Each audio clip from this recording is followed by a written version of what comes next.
Coming up on Bridge City News, Lethbridge police need our help with an investigation involving a hit and run where a pedestrian was killed.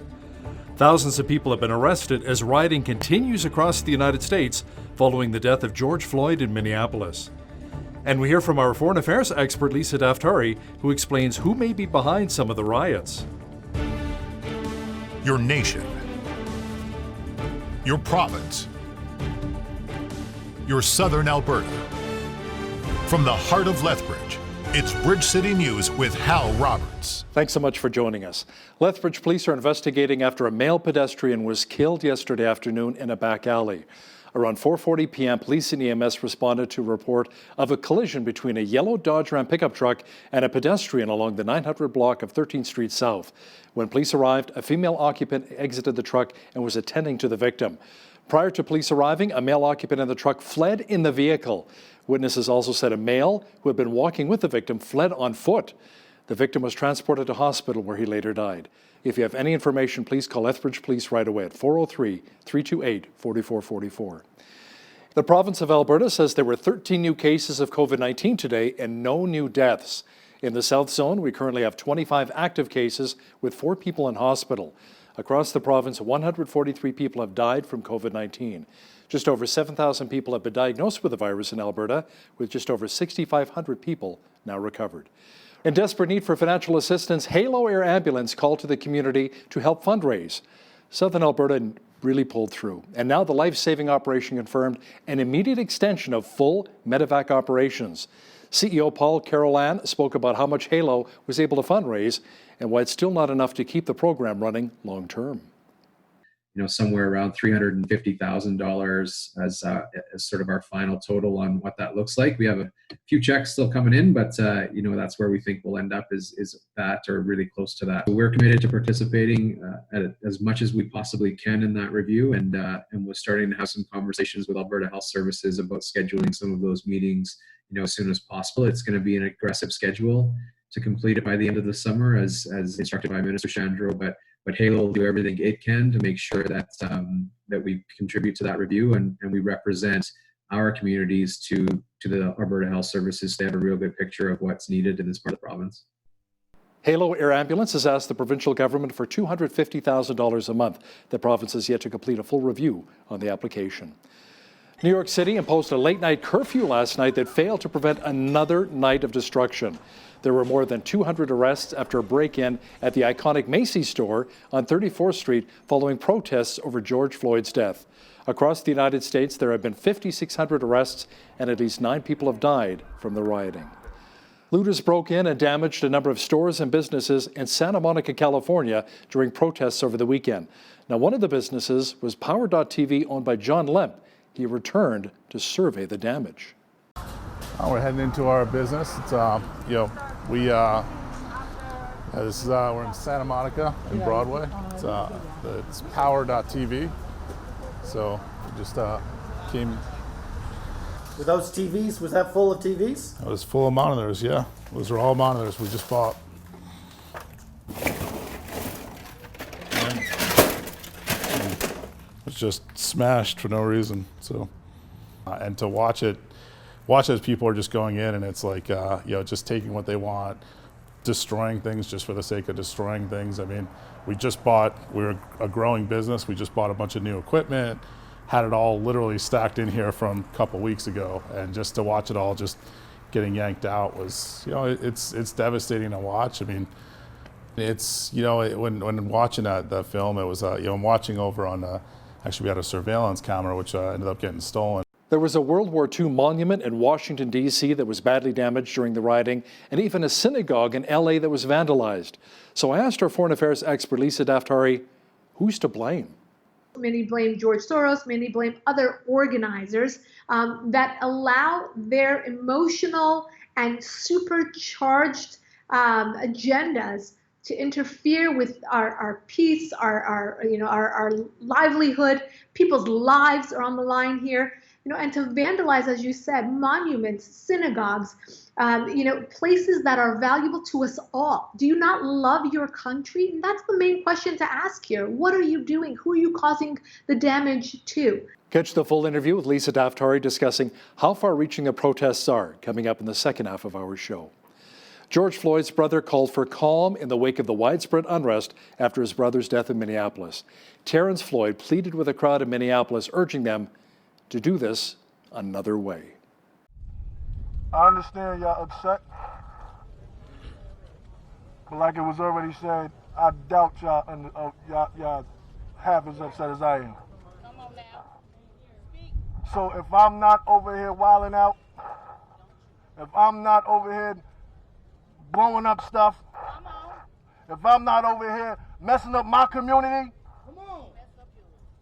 then what are y'all doing? What are y'all doing? Y'all doing nothing, because that's not going to bring my brother back at all. Racism in the United States has been a big issue for a very long time. It culminated in protests and riots after the death of a black man named George Floyd when he was killed by a cop in Minneapolis.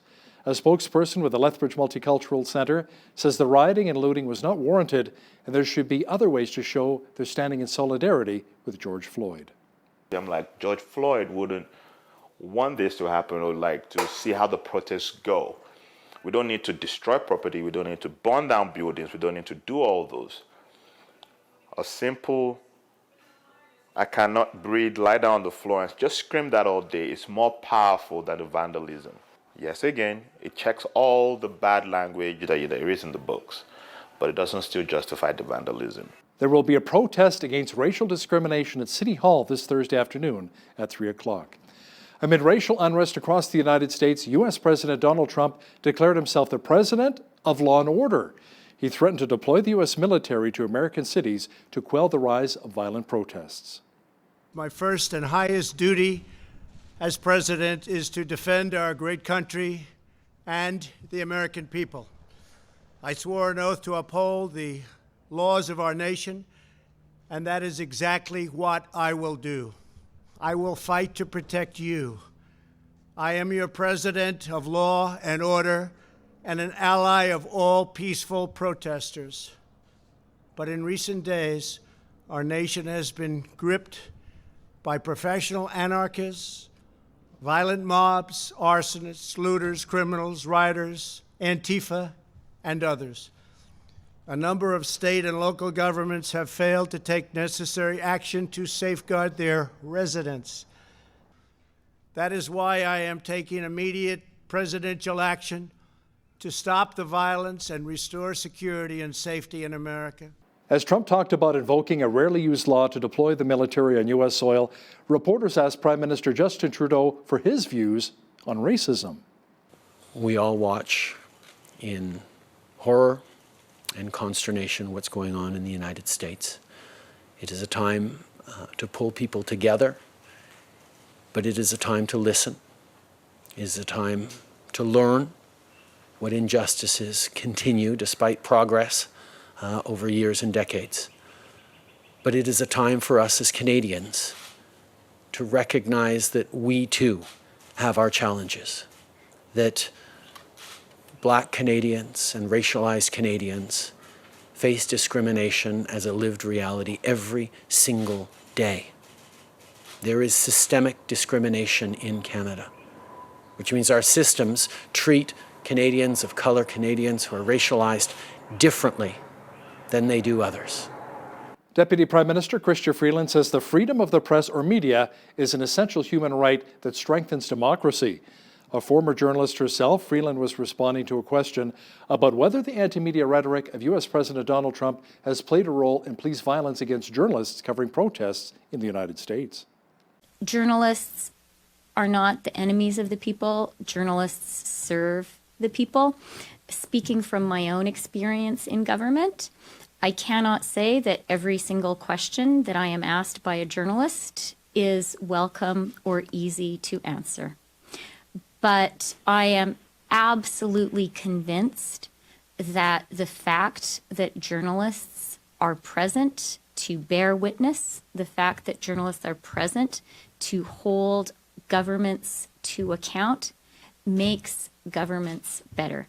Canadian Health Minister Patty Hajdu says gathering together is a powerful way to express support and concern, but urged people to practice physical distancing when protesting.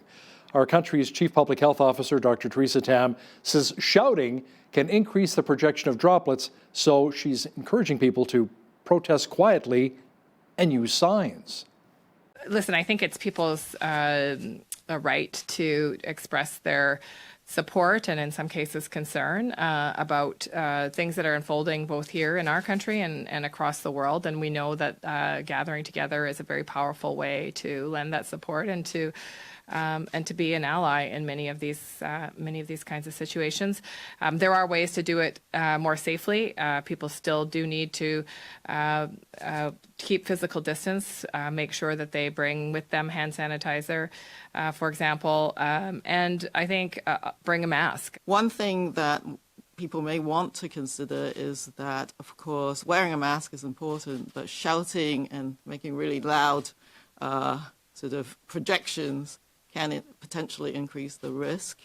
And so, I might want to choose other means of showing or messaging, whether it's be signage or making noise using other instruments, for example. When it comes to fighting the COVID-19 pandemic, Prime Minister Justin Trudeau says Canada will be receiving a steady flow of masks and gloves.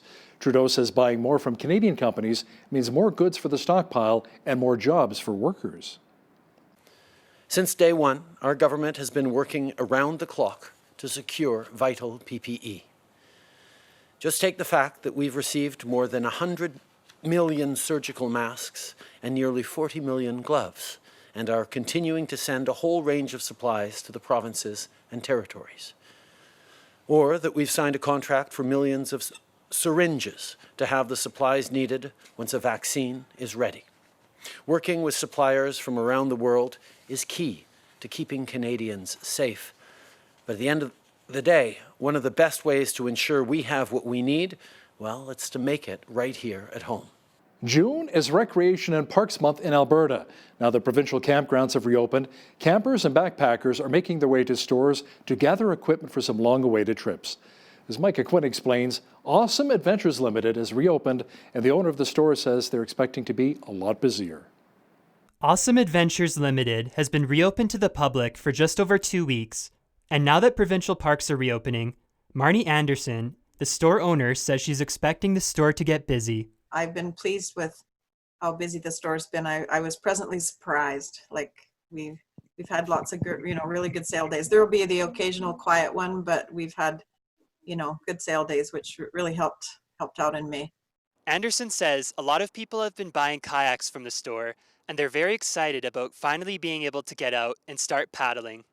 I think people are going to head to the hills and enjoy the fresh air and get out and hike. And I'm seeing some of posts on Facebook already of people out, in the mountains doing some hiking. And if they can't go to one place, they'll find some other place, I think, and just get out and go enjoy.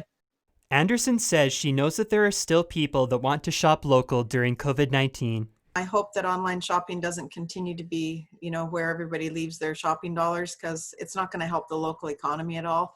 And I think there's a lot of really great folks that recognize the need for people to shop local and support local. So so we're all able to survive all this. Hiking boots and bear spray have been two other popular pieces of equipment, along with wetsuits for open lake swimming. For Bridge City News, I'm Micah Quinn. Some playgrounds across the province will be receiving a large cash infusion. The province announced today that $5 million will be going towards 26 playground projects. Alberta Education will provide up to $250,000 per school to build or upgrade an existing playground. Most of the playground projects are located in Calgary and Edmonton. The playground and trail system in Sunset Acres and Lethbridge is closed this week as it's receiving some upgrades under the county's 2020 capital project plan. Upgraded equipment will include new swings, a climbing structure, park benches, and bike racks. The trail system in the subdivision will also be paved. The project is expected to be completed by the end of this week. Lethbridge City Council gave the go-ahead to fund the 2021 Paradise Canyon Open Golf Tournament. The COVID-19 pandemic put a damper on the event for this year, so that meant the organizers had to go back to the drawing board to get the $250,000 in funding approved. Since the money has been given the green light, organizers can plan for 2021 and get things in order to host the PGA Tour event. The Alberta Magazine Publishers Organization has awarded a local woman Editor of the Year. Lisa Kozleski gained provincial recognition for her work with the Lethbridge College's Wider Horizon Alumni Magazine. All of our stories are about our Lethbridge College community. So we often celebrate alumni who have gone above and beyond, or innovative programs that are happening. But last year's issues, we wanted to, there's always been encouragement from our leadership and from the college community to take on tough topics and write about them. I've always felt that telling stories has just been a part of who I am. And so the fact that I get to do that for my job and that work is recognized in such a wonderful way is one last source of pride for me. So. In total, Wider Horizons magazine was named a finalist in 5 categories, including Editor of the Year. The City of Calgary has issued a boating advisory for both the Bow and Elbow rivers due to potentially dangerous conditions. The water level and flow rates of the rivers are expected to increase in the coming days as snow melts in the mountains and thunderstorms hit the city this weekend.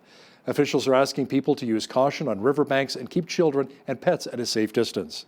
They say cyclists and pedestrians could encounter flooding on some pathways. The Billy Graham Rapid Response Team is offering the love of Christ after more days of protests following the death of George Floyd in Minneapolis, Minnesota. Demonstrations have erupted all around the world. In Charlotte, North Carolina, chaplains are offering emotional and spiritual support to those who need it the most. No justice! No peace!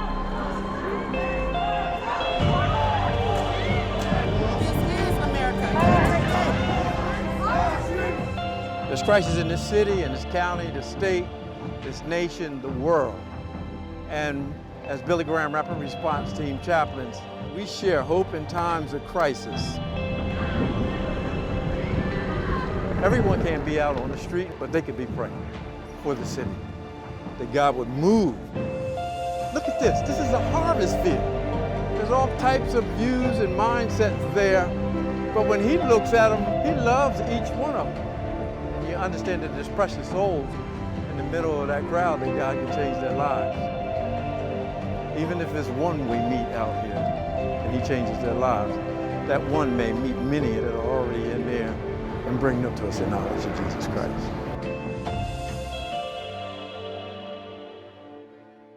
That is so nice to see. Also nice to see lots of the sunshine, and the nice weather will continue across much of southwestern Alberta. Complete weather details are coming up. It was another beautiful day here in southwestern Alberta. Jeanette Rocher is here now with a complete look at the weather forecast. Jeanette, will the warm temperatures continue? Yeah, the temperatures certainly are rising, and they should stay that way, at least for now. Overnight, low tonight, 11 degrees. We could see some gusty winds, though, up to 50 km per hour. Partly cloudy skies tonight, clearing, though, more into the morning as we wake up tomorrow with sunshine. High tomorrow, 21 degrees. UV index will be 8 or very high. And then the overnight low tomorrow evening, 7 degrees. And then as we look further into the 5-day forecast, we'll be seeing much the same in the high teens and into the 20s. 19, the expected high for Thursday with partly cloudy skies. Partly cloudy also expected on Friday, 21 degrees, and then the temperature rising even more on Saturday.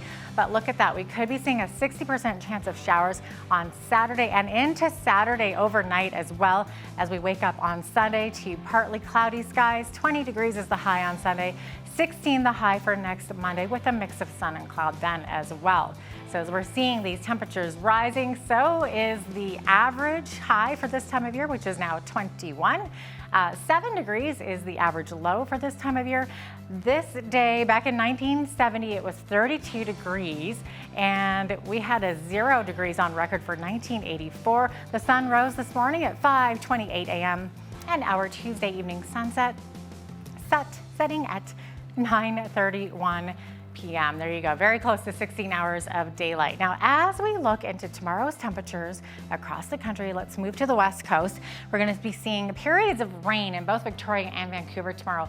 14 the high for Victoria, Vancouver's high 15, 16 expected to be the high in Edmonton. We could see some showers in the morning. Sunny skies tomorrow expected in Calgary. 17 is the high. They could see some wind gusts there as well, up to 40 kilometers per hour.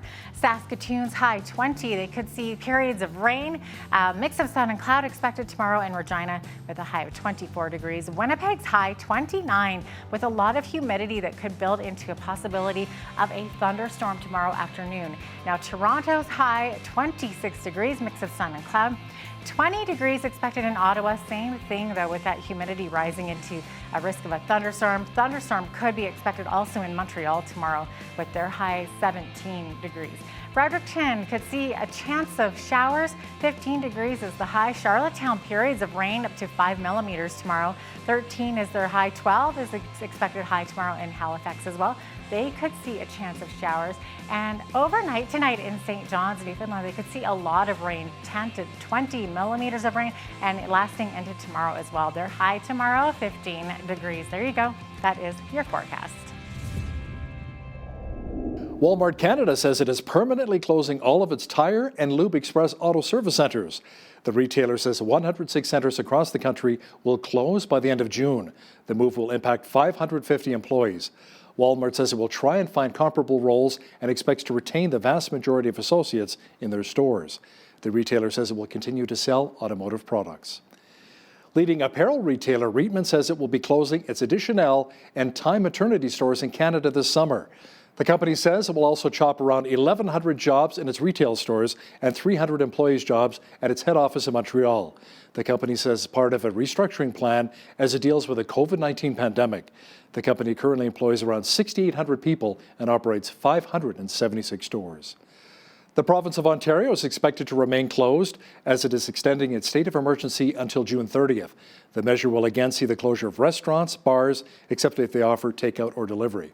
The province confirmed today that there were 446 new COVID-19 cases, which is a 1.6% increase in total cases, as around 20 labs processed just over 15,000 samples yesterday. There have been close to 29,000 coronavirus cases in Ontario, but fortunately, 78% have now recovered. This year's maple syrup harvest in Quebec will be better than ever. It's estimated that more than 175 million pounds of maple syrup will be produced, which is a new record for production. That's an average yield of 3.59 pounds per tap. Various groups credit a chilly April and the addition of 2.3 million taps in the past 2 years for the very successful season. Now, here's a look at today's markets. The TSX was up 158 points on the day to finish at 15,394. The Dow was up 267 points to 25,742. The S&P 500 was up 25 points to 3,080, and the Nasdaq was up 56 points to 9608. Oil was up $1.37 to $36.81 per barrel. Natural gas was even on the day at $1.78. Gold was up 7 cents to $17.2777 an ounce, and silver was up a cent to $18.08 an ounce. Wheat is at $242 per metric ton.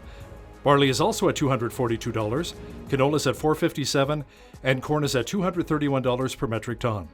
Live cattle were down $3 to $98.50, feeder cattle were down $2.70 to $137.58, and lean hogs were down $2.20 to $54.40. The Canadian dollar was down slightly on the day to $73.95 US. Recapping one of our top stories this hour, Lethbridge police need our help with an investigation involving a hit and run which claimed the life of a pedestrian yesterday. Police say a Dodge Ram pickup truck hit a pedestrian in the back alley along 9th Avenue and 13th Street South around 4:40 p.m. on Monday. The pedestrian was taken to hospital where he later died. If you have any information, please call Lethbridge Police at 403-328-4444. So who is behind a lot of the rioting and looting taking place across the United States?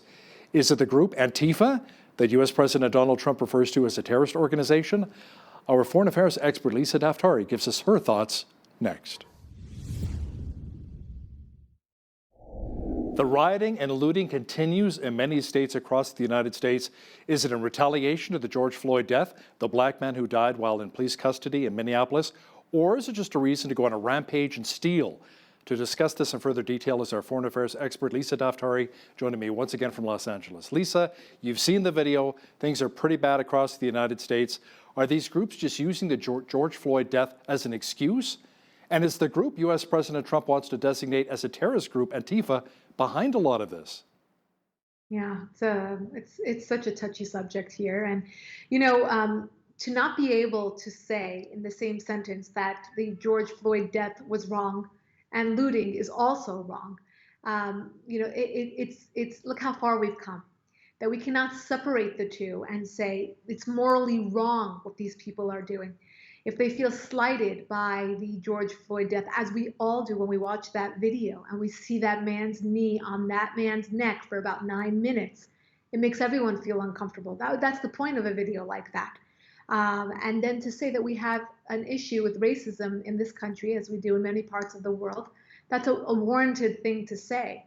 But to loot people's businesses, many of whom are of color, as a matter of fact, in these cities, many of whom are of minority backgrounds, many of whom have no insurance, many of whom it's a mom and pop shop. This is all they had. And to add to it, we're just coming out of quarantine when these businesses have been kicked down so many times. It's one more kick to them when their businesses have been looted, burnt down to the ground.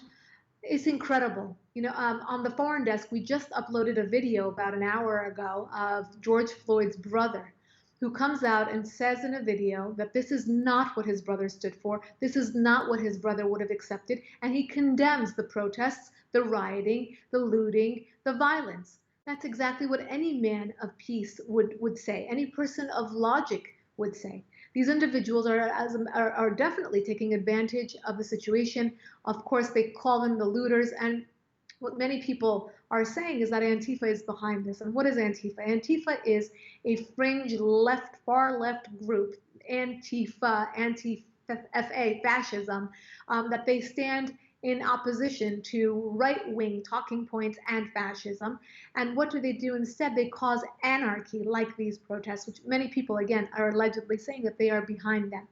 I have heard from many people, and these are firsthand accounts, so I'm only telling you what I have heard and what I've seen based on surveillance videos, is that many of these businesses that are being looted, you first see white individuals lead the pack. They go in, they break the windows, and then it's almost like they call in the masses, many of whom are African American and Latino and Asian and other whites, and they tell them to do the looting. Now, what people are allegedly saying and putting the dots together is to say Antifa is behind this, to cause more chaos. This has nothing to do with the George Floyd death. And again, I will reiterate my position. This is wrong. What happened to that man is wrong. If we have a problem with police brutality, that's a conversation to be had. If there's a problem with racism, that is a conversation to be had. But to loot, to vandalize, to cause more violence to people who are undeserving of any of that animosity, and to say what many people in this country are saying, that they are angry, and this is a way that they need to release their anger, that's just unacceptable. It's unacceptable to give them a pass. It's terrible what's happening, not just in Minneapolis, Lisa, but a World War II monument was vandalized in Washington, D.C., and a synagogue where you are in L.A., founded by Holocaust survivors, was also vandalized. Yes, I broke the story on Saturday night about the vandalism at a synagogue. And, it said F Israel and Free Palestine. Again, what elements are behind this? What elements are embedded within this movement? We've always talked about, social justice movement and this, what we call intersectionality, meaning that these social justice movements find a way to piggyback off of each other. And again, all born based on the same seed, which could potentially be Antifa or other individuals. Many blame George Soros, many blame other organizers that allow their emotional and supercharged agendas to interfere with our peace, our livelihood. People's lives are on the line here, and to vandalize, as you said, monuments, synagogues, places that are valuable to us all. Do you not love your country? And that's the main question to ask here. What are you doing? Who are you causing the damage to? So, it's a very painful day here in the United States, and I know that the reverberations are felt across the world. Protesters, here in Canada, have also taken to the streets in support of George Floyd's family. People have also been marching in Berlin and London. I guess in one sense, this has really united a lot of countries around the world as well.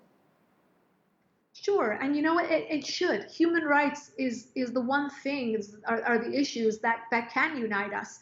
Again, to say that we have an issue with racism or police brutality, you know, this is the main analogy here is that that cop was bad. Therefore, are all cops bad?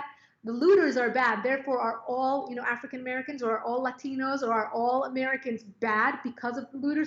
We cannot have this this uprising. We cannot give a pass to violence because this death was wrong. It was wrong, and those individuals should be punished. And if we are to have a conversation about racism, are we going to fight violence with violence, hatred with hatred, or are we going to have a real dialogue about what the issue is? I'm wondering as well at the same time, are some of these thugs who are looting and rampaging, are they practicing physical distancing, Lisa? Will some of these protests actually set off a second wave of the novel coronavirus in various regions around the world? Here in the United States, it was the anti-maskers and those who wanted to reopen the economy were on the right. And those who called them crazy were on the left. And now all of a sudden you have a switcheroo and poof, COVID is gone and everybody is encouraged to come out and protest and loot and to be around one another. And the question, as you rightfully stated, is will there be a second wave? What are the consequences with regards to COVID-19 and all of these individuals coming out and not wearing their masks and not practicing, social distancing with 6 feet within each other? What are we doing? What are we doing? And why is it so apparent today more than ever, at this hour more than ever, that there is such a political agenda behind everything that we've been living for the past 4 months? Okay, let's change gears for just a moment here, Lisa. SpaceX's Crew Dragon capsule carrying Bob and Doug, we joke about it here because of Bob and Doug McKenzie, the McKenzie brothers here in Canada, but the NASA astronauts docked with the International Space Station. Tell me why this is so significant. Well, finally, some good news and something victorious, right, for the United States to celebrate, and all on the same day as these riots began. But it is quite significant to make space exploration something that is open to private sector.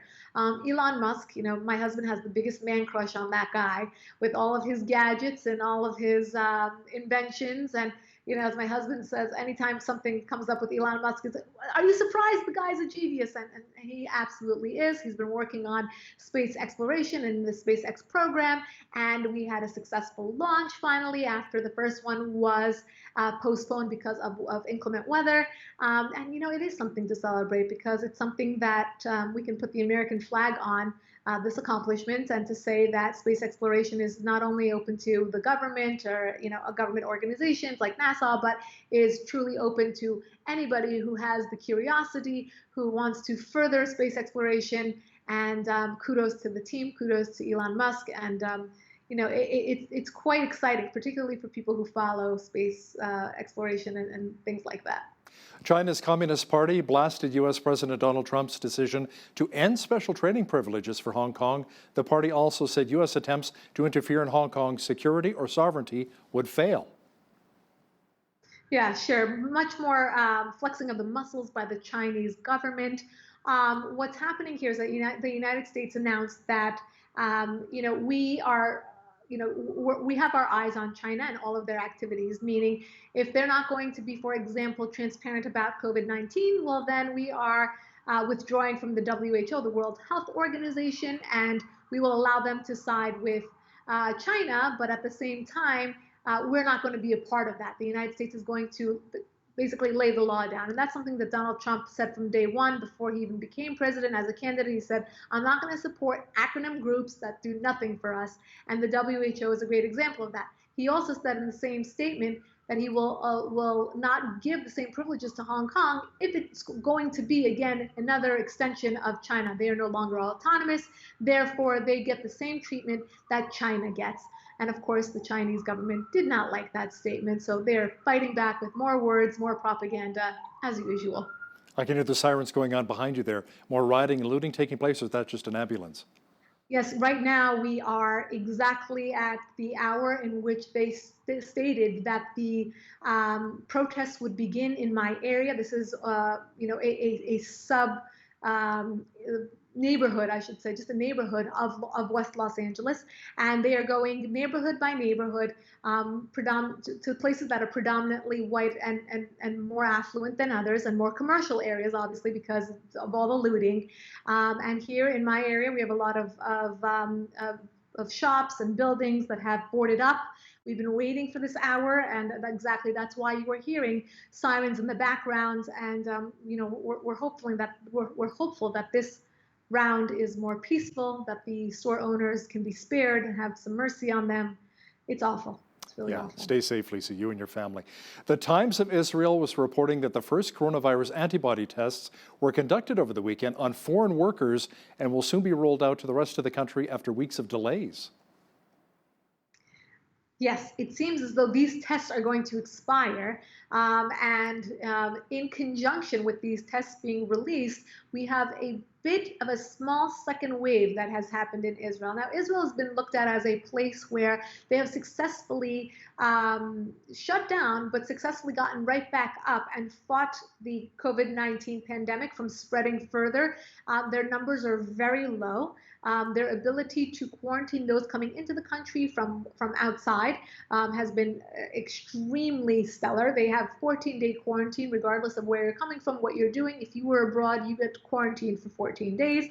And their belief, or their platform, was that this is affecting nursing homes and the elderly, so the young people can get back to work and back to school very quickly. So now they're having a bit of a second wave, and what they're doing is they are using these tests that are set to expire. They're going to, now this test doesn't exactly tell you if you had COVID-19, but it will tell you if you have had it. This will also help them in the future to see what percentage of the population was able to have it and fight it, what percentage of the population had it and it was undetected, and et cetera. So all these statistics will go to further help them with fighting this virus and any others in the future.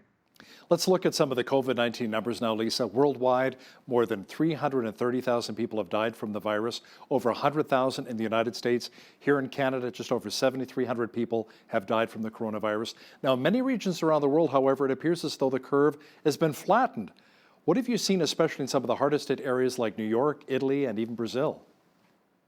Right. So it takes time to flatten the curve, but once they get past it, it's almost like it's a wave, right? It goes from the East Coast to the West, and throughout the world, meaning now it's hitting parts of the Far East, parts of Latin America that it wasn't in before. Chile, Brazil, those places are having a very difficult time eradicating this. But we're seeing in places like in Europe, in Spain, in Italy, they are having more success flattening the curve than they did before. It just seems like any other virus. It has to take its course, and then with social distancing, with the quarantining, it looks like they have been able to flatten the curve. Now, in places that have reopened, where there hasn't been a slow and steady phased out reopening, we have seen a small reoccurrence of the virus in places like Germany, South Korea, Israel.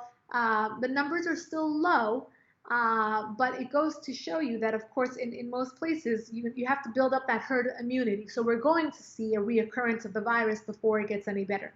It doesn't help that these thousands and thousands of protesters are on the street here in the United States. I wonder what our reoccurrence will look like. But with that being said, we're also seeing that it is focused more on the elderly population, and the people out on the streets are younger. It is hitting nursing homes. We're having a big discussion here in the United States about that, about the responsibility of the government and these nursing homes to keep the elderly safe. And I think that this information is going to help us not only flatten the curve, but to prevent the next curve from being as high as the current one was. I'm glad you brought that up. With some of the epidemiologists you've spoken to, Lisa, are they saying that we're going to see a second wave? And if so, how bad will it be? Yes. So it looks like most experts expect there to be a second wave, and that makes perfect sense in the case that people have been quarantined, they've been away from other individuals, and all of a sudden you're going to have people coming back together, and with a vengeance. We talked about Ozark Park and other places where people are just so fed up and they want to get out to the beaches and to the parks, and they want to get back to business as usual. And with the summer months approaching and people are just always out and about, there will be a second wave. People are going to be in close proximity with one another, and it just goes with the territory. Now, they encourage people to wear their masks, to be smart about it, and to we're going to reopen because that's what we have to do. But we also can be smart about things. If you're going to go see your hairdresser, you can wear your mask. If you're going to go into the supermarket, you can wear gloves and a mask, and be as safe as you possibly can. It's just like flu season. I think people just have to change. I think we have to learn that there's a proper way to be around germs. And this really, I think people have become more aware of how to be in this current climate. Our foreign affairs expert, Lisa Daftari, joining me once again from Los Angeles. Lisa, thanks again, and please stay safe. You too. Thank you.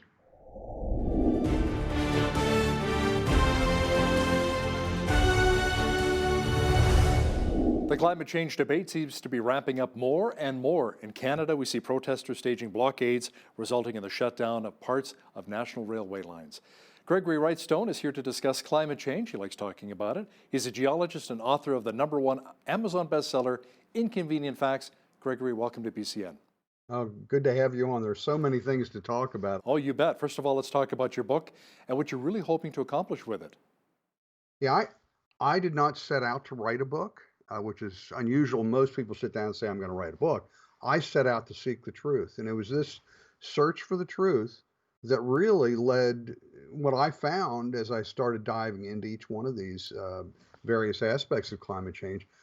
I frankly, as a geologist, I was just shocked by the level of misinformation that's out there. Just one climate apocalypse description after another just proved not to be so, that the science, the facts, and the data, it just didn't back up so much what we're being told. So as I started diving into it, I became more and more angry.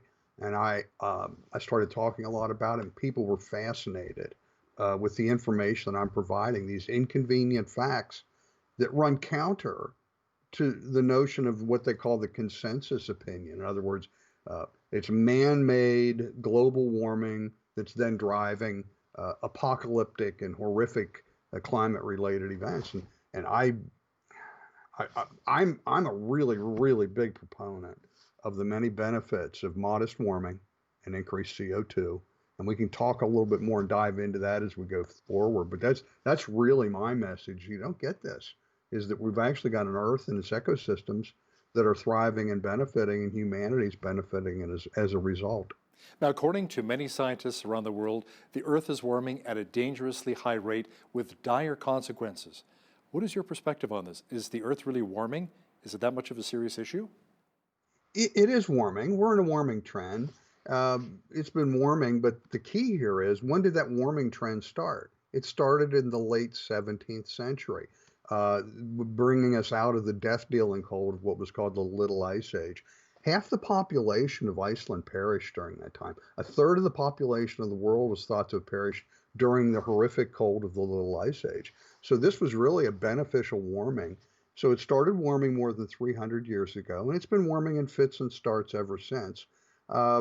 If we look, the United States really has the best surface temperature data measurement system. They've got one they established in 2003 that gets rid of what's called the urban heat island effect.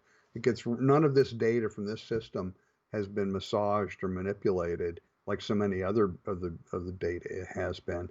And we see here in the United States, I know we're talking to you from Canada, but in the United States, we've seen zero warming. I mean, the temperature is going like this, it's going up and down. But in the last 16 years, we've ended up at the same point we started 16 years ago. I think it's likely to begin warming again here, but it's nothing again that's unusual and unprecedented.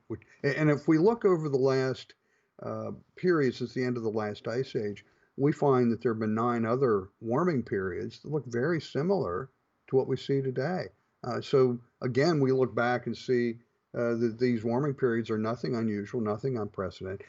And I'll tell you one thing that I find fascinating, and a lot of people tell me about my book, the section of the book, is I like to look at human history, human civilization over the last several thousand years and put that into the perspective of climate change. And what we find is that each of the previous warming periods, they're called the Minoan, the Roman warm period, the time of Christ, the medieval warm period, each one of these warming periods, similar to what we have today, all were associated with increases in civilizations, technology, food was plentiful, and these were warmer periods, just opposite of what we're being told, isn't it? We're being told fear the heat, when actually each one of the intervening cold periods we were marked by famine, pestilence, and mass depopulation. And again, it's just opposite of what we're being told. So there's a great correlation between the rise and fall of temperature and the rise and fall of civilizations. Fear the cold. Is an increased amount of CO2 really bad for the Earth? We hear all of the time how it's important to cut down on our carbon footprint. No, and in fact, if you would look on the back of my white SUV, I've got a bumper sticker that says "I love CO2," and I was at the gym this morning wearing my "I Heart CO2" T-shirt. So no, I'm a huge proponent of the many benefits of carbon dioxide. Carbon dioxide's fueling plant and crop growth. Carbon dioxide increases means that each of the plants don't need as much water. Think about it. Because of the CO2, there's the photosynthesis process. They use CO2. With more CO2 in the atmosphere, they don't have to, what we call transpiration. It's breathing in and out. They don't have to, because they don't need to do that because there's so much more CO2. And that means they're not losing water. They're not sucking it out of the ground. And again, what's fascinating, we don't hear about it, but because they're not using as much water, that leaves more water in the soil. Increased soil moisture is leading thought to be part of what's leading to a decrease in forest fires and a decrease in drought. Again, just opposite of what you're being told and what the media promotes. It's crazy. It's just one thing after another. It's being misrepresented to you and your listeners. Do we have an accurate way of knowing how much CO2 is actually in our atmosphere is man-made as opposed to the CO2 that comes from natural sources? Well, we've increased CO2. We're at about, I'm not going to throw out a bunch of numbers, but we're at about 410 parts per million right now. So we've increased 130 parts per million since the beginning of the Industrial Revolution. If we look at it throughout Earth's history, though, we find, again, we're at 400, more or less, a little bit over 400. Throughout all of Earth's history, the average CO2 levels were 2,600 parts per million. 2,600, 6.5 times what we are today. And plants, ecosystems thrived. And so if you really look at it, we're actually, compared to Earth's history, and as a geologist, that's what I do. If you put it in the big perspective, we don't have too much CO2. We don't have enough. We're actually CO2 impoverished. And again, it's fueling, Dr. Craig Idso and his team of researchers have done laboratory studies to determine what exactly, he used a 300 part per million increase in CO2. What would that do to plant and crop growth? And he looked at crops that represent 95% of the crops that we rely on for sustenance. And he found that some benefit more, some less. They all benefit to some degree. But the average was an increase of 46% of biomass, the weight of crop growth. That's a good thing. That's not just a good thing, it's a really good thing. And because of increased CO2, we can feed the hungry. And around the world, people are benefiting from this. And that's a really, really, really good thing. I'm a senior fellow at the Cornwall Alliance, which is a Christian group. And the overarching theme that I use, and I've kind of adopted it from them, is this belief that we should use all of Earth's resources, or what they would say all of God's creation, for the betterment of mankind, and do it as good stewards. And that's a really simple way for your viewers to look at this. We want to use all of Earth's resources for the betterment of mankind and do it as good stewards. And that's a tremendous philosophy. Instead of what we see here are so many people, leadership of countries and other groups that are promoting things like the Green New Deal, things like the Paris Climate Accords, that would actually impact and harm the people of Canada and the people of the United States and the people of the Western world by making everything, their intention and their goal from each one of these is to increase energy costs, which would then increase costs for everybody. And energy costs, when you do that, That's really a regressive taxation system and by that I mean it impacts the poorest among us the most. Has there been any research done, though, on the alarming climate change predictions that have actually come true over the past 2 or 3 decades? Do we have any statistics on that? Well, I can't give you statistics, but I've got a laundry list that's now going well into the second page of, I'm working on my second book, and that'll be part of it is kind of an addendum of uh, the failed climate change forecasts that have just gone wrong. And before I came on here, I did some research and used the model for the assessment of greenhouse gas induced climate change. It's a big name, but the acronym is the MAGIC, M-A-G-I-C-C simulator. And I used the IPCC's own calculations to determine if Canada reduced 100% of its CO2 emissions, how much warming would be averted? And again, this is using their own calculations. So what they want Canada to do is to impose economically crippling sanctions, regulations, taxes, in order to drive down. And I'll read you off here. Canada, the amount of temperature that would be averted would be 0.06 of a degree centigrade by the year 2050, and it gets better, 1/100th of a degree centigrade by the year 2100. How many jobs lost in Canada is that worth? I'll tell you how many. 0. For 1/100th of a degree centigrade by the year 2100, and that's what they're after. And this is using their own calculations. And I know you would join with me by shaking your head and going, "Why in the world would we do this?" It's crazy. We just see all these negatives.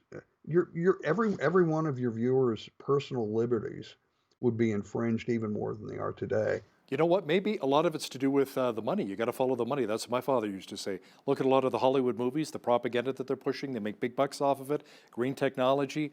I mean, it's multi-billion-dollar industry. It's huge. Yeah, it is. And I shake my head sometimes when I look at these things. I'm just asking myself, why are they doing it? That's really getting, I have to take off my geologist, scientist hat and put on my political science hat. And I get asked this question, well, you're telling us we're being lied to. Why are they doing it?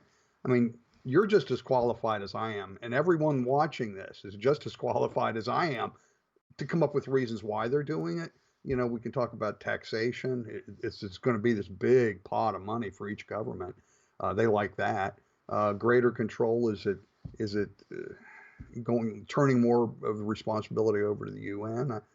I don't know. It's always a good question. What I try and do when I get asked that question, but why? I always say, "What? I'm a scientist, and I can show you the science, the facts, and the data that says they're lying about this, they're lying about that. The media says this, and I can show the data that disputes it." And there's some, probably one of the ones that was so obvious and really, really irritated me was this. Back in November, the United Nations issued this report on a pending mass extinction.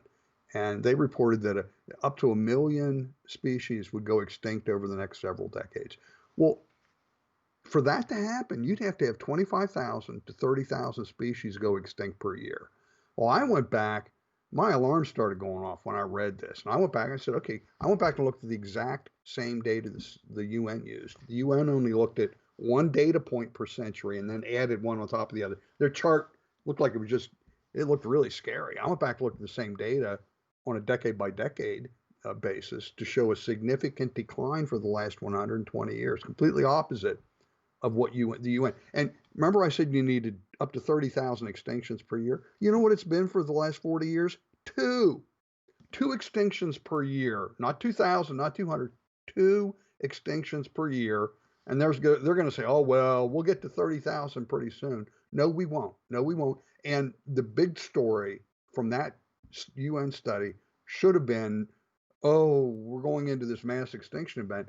What they should have said, we're doing as humanity, we're doing a really, really good job protecting our endangered species, and we should be proud of it. Teenage climate activist Greta Thunberg will be the focus of a forthcoming BBC documentary series. Gregory, should young people on the other side of the debate also have their voices heard? They should, but one should also have it based on science and fact. There's so much of what she thinks she knows that's incorrect, and there's so much about the climate change science that she's just blissfully unaware of, or maybe, and I think she is. I'm not going to impugn her with, but I will say I might have been wrong about her for the last several months. I've been calling her anti-capitalist, but she just signed this lucrative deal to do this documentary, so maybe she is a capitalist after all. The people in the BBC that are funding the BBC are outraged about this. And the funny thing is, this documentary will be on her, and it's being done under their science, the aegis of the science part of the BBC for this documentary on climate. It would be like saying, I compare it to doing a documentary on Thomas the Tank Engine and calling that a documentary on the history of railroads in Canada. There's going to be very little science, but a lot of political spin. Gregory Wrightstone is a geologist and author of the #1 Amazon bestseller, Inconvenient Facts. Thanks for joining me today from Pittsburgh, Pennsylvania. Thank you. On behalf of all of us here at PCN, I'm Hal Roberts. God bless. Thanks so much for watching.